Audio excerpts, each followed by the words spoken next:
So again, you all know this, but what we found is critically important. As I mentioned, we have to build trust.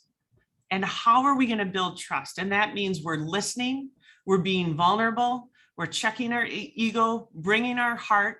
Because if I took a look around, and I took a lot of looks around, what was happening with the lack of trust, and a lot of that I attribute to the lack of communication. So this brings back my communication background.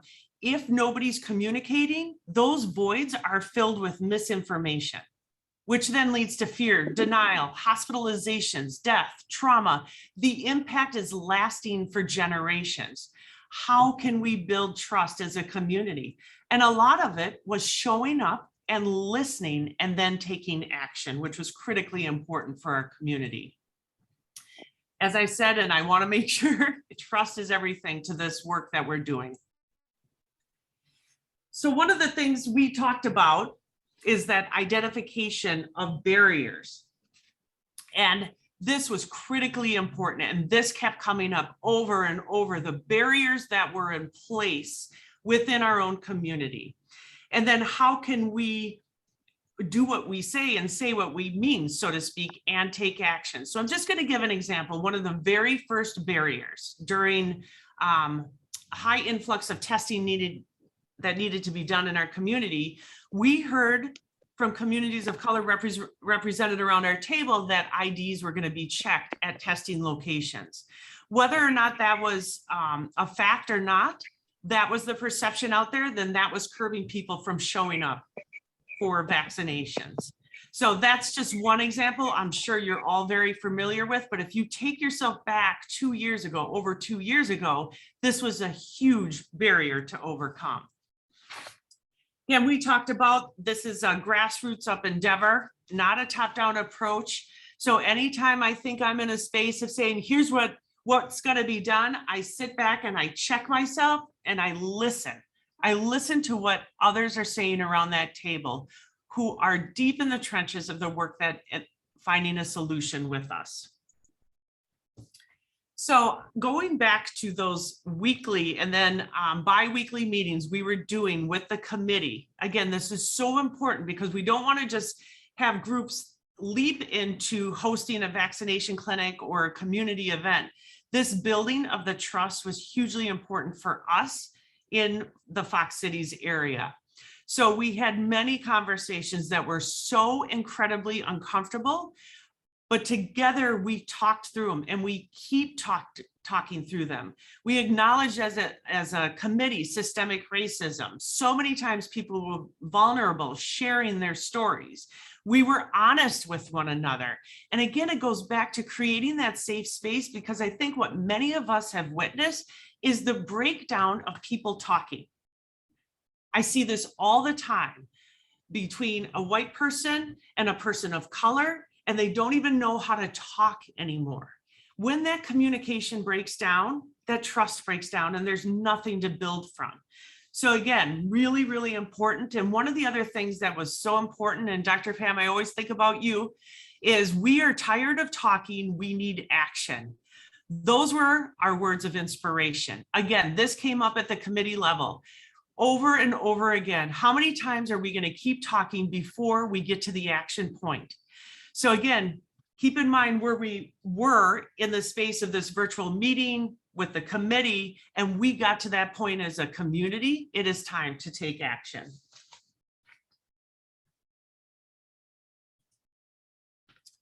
So this goes to Dr. Pam and Long Vu from New Monk Professionals. Again, some moments are just like clear as day in my mind. When I heard Long Vu from one of our many committee members around the table said, we want our own vaccination space. We want our own place where we can get vaccination safely. We see other people of color on site, and we have interpreters. We want it in a location where the people are. This is critically, critically important. And within 2 weeks, we kicked off our first community-led vaccination clinic. And that was absolutely crazy now looking back, but maybe not so crazy. Because if you think about it, we had a year's worth of work leading up to this point of time. And we were able to execute on this first community-led vaccination clinic in 2 weeks because we had spent the time to build the trust.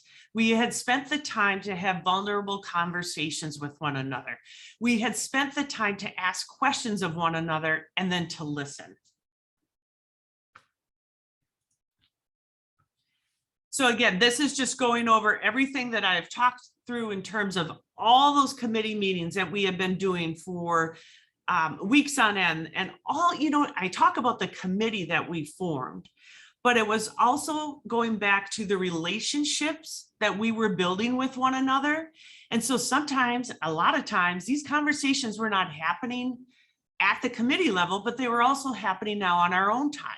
We were starting to build relationships with the greater communities that we were trying to serve. So together, as we've talked about, we worked through a list of readiness to get to that place in time. Identification of barriers. I talked about the trust barrier removals, and I'll tell you, we got a lot of pushback, but we continued to talk through the solutions with other partners throughout our region. And then, but also really understanding who those community partners were, the resources that we were able to tap into. And then again, going back to the communities we are serving and looking through the world from their eyes. I'm just going to skip ahead. So this just goes back to when we talk about that committee level and who was seated around the table. So I just kind of broke this out. Everything that I've said in 4 easy steps. Facilitate that ongoing listening and sharing sessions, critically important. If you've already been having vaccination events, and I think many of you have been, and you haven't been doing this part, it is not too late to start. Create that safe space to have those vulnerable, tough discussions where people feel uncomfortable. Let listening be the driver for impact. And then take the approach that this is more than just a jab. And I know that's kind of a UK term, more than just a shot, more than just a vaccination. And we're going to get more deeper into that conversation as well today. So this gives you an example of our very first event going back to, I think it was 14 months ago. We decided, once Long Vu said we want our own vaccination event, we went and listened to where that event should take place. It was at Longcheng Marketplace within the city of Appleton. So we went to where people are. And then we looked closely at the communications. So there is another point I really want to make sure that I get across in this presentation today. Do not think if you post an event on social media, your job is done. In fact, your job is just beginning. One critically important piece when we talk about communications and outreach is delivering the communications where people are, what they are using, and figuring out what are the barriers in place. So just a couple of weeks ago, we were out on the road in rural Calumet County delivering flyers, translated flyers in person. Look at your community leaders to help deliver the message in languages that are comfortable for people to receive the message. And look at your messaging. And there's so much more, but that was so critically important to this first event and now subsequently the 50 plus other events that we've had. We are constantly also looking at the barrier removals of the events that we're hosting, as well as leading up to the events themselves. So when there are barriers in place, that leads to mistrust. And just anecdotally at this first event, I think I hate to give numbers, but I will tell you that we had over 100 people attend this first event. And if you understand the size of our communities that we're serving, this was astronomical and so needed for our Hmong community. Have talked about this as well too, but when we look at the actual planning piece, so we did the trust building piece, and that was really important. But then we now are in the planning, right? How do we put everything together and how do we do this?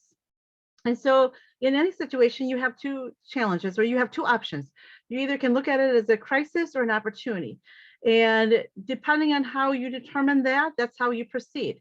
And for us, it was not so much of we can't do that or we can't do this or that won't work, because those are the pieces that a lot of people were telling us. But we said this is an opportunity. And so we asked ourselves, how could we do that? How can we make it possible? And if there was a barrier and obstacles, we talked about how can we go over it, under it, around it, and who do we need to help us to be able to do this? So that's really critical, is your whole mindset when you're going into this has to be at the right level. And when it's at the right level, you'll encounter challenges, but you'll look at them as opportunities to grow and to engage your communities even more deeply. Next.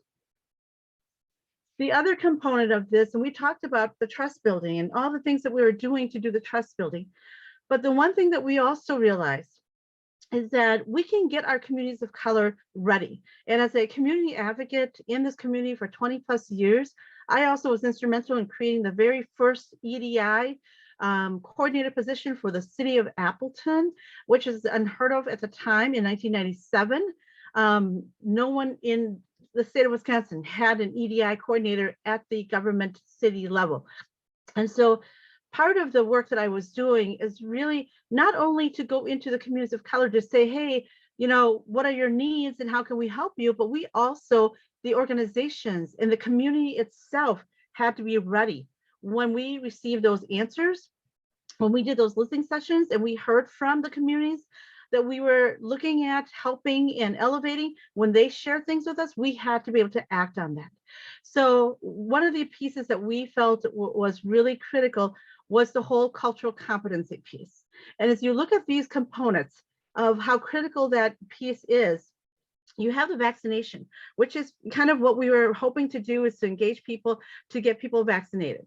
And then you have the community engagement piece and the resources, and that was the partnering and the organizations and bringing all of them together. So MCI was the vaccination piece with arranging for that. And then in the middle is the human experience. And the human experience is about building trust and then also transferring trust. And you can't, you know, really build something that's sustainable without all these two components, and then actually creating a human experience that really speaks to trust. And not only building trust, but being able to transfer that trust to other organizations. And in order to be able to transfer trust, you had to have the organizations ready. And what does that mean to have organizations ready? And what is cultural competency? Next slide. So cultural competency is really first understanding ourselves as an individual, as an organization, before we can truly understand others. Because we need to realize that within ourselves, there are privileges, implicit unconscious biases, and microaggressions that we commit each and every day without even being aware of that, right? So in this cycle, I want to share with you that these are the things that we talked about within our group, about how do we help them recognize the difference between intent and impact. There's a big difference between intent and impact. You know, we always have the intent to get up every morning to help everybody, but how we help them in the lens in which we use to make those decisions creates the impact. And that is the piece that we were lacking. So that means we have to go on this journey of cultural competency, deconstructing these privileges, implicit unconscious biases, and microaggressions. And through that piece, be able to shift our lenses to co-create these safe spaces, right? Through our personal storytelling and their personal storytelling and all those different pieces. And then we have to align that journey with the organizational journey, because people run organizations. Organizations are not run by buildings, okay, or you know, entities. They're run by people. So how do we align that? And then how does that impact the EDI commitment that we have? And so the cultural competency is the journey. EDI is the application of that journey. And then through that piece, we truly can create a sustainable culture of inclusion and help people to see what we're doing, and then also to meet them at where they're at. Not where we think they're at, where we want them to be at, but to really be there for them at where they're at. And then through that piece, to be able to engage in impactful change and action. So cultural competency is not about others. Cultural competency starts with each one of us. And that was something really important we had to share with our partners. Next slide. So community-led vaccination clinic through cultural competency. What does that look like? It's a very intentional journey. Next slide. It has to do with identifying barriers, which is what Lisa and Trish talked about.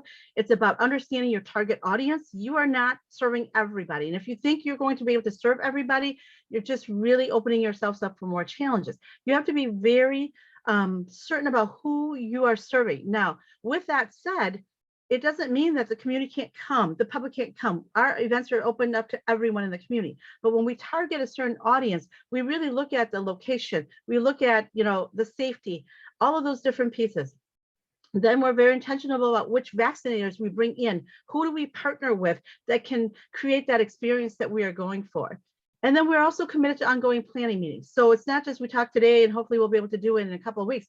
Every day of that week, we meet for 5-10 minutes. We schedule, there's a cadence to that for an event so that we're meeting every, you know, couple of days, every week. And then as it goes up to the event day, we're meeting even more often than that. We also need to make sure that the event itself is identified or built up around an identified need. So when we talk about events, we're not just talking about a shot in the arm. We're talking about a community event. So within that context, we are also trying to figure out the needs of the communities that are coming to us. So for example, we have community members that indicated that they had no snow boots for their children, no snow pants. They needed hygiene products and all of that. We made sure that we had those things to give to them when they came. So it was more than just a shot in the arm. And then we also needed to be able to do outreach through the host organizations, which are the partners, the culturally based organizations. We allow them to do the outreach because they are trusted within their community and people know who they are and they can get people there because of trust that they've already established. So that's what it means to be intentional. Next slide.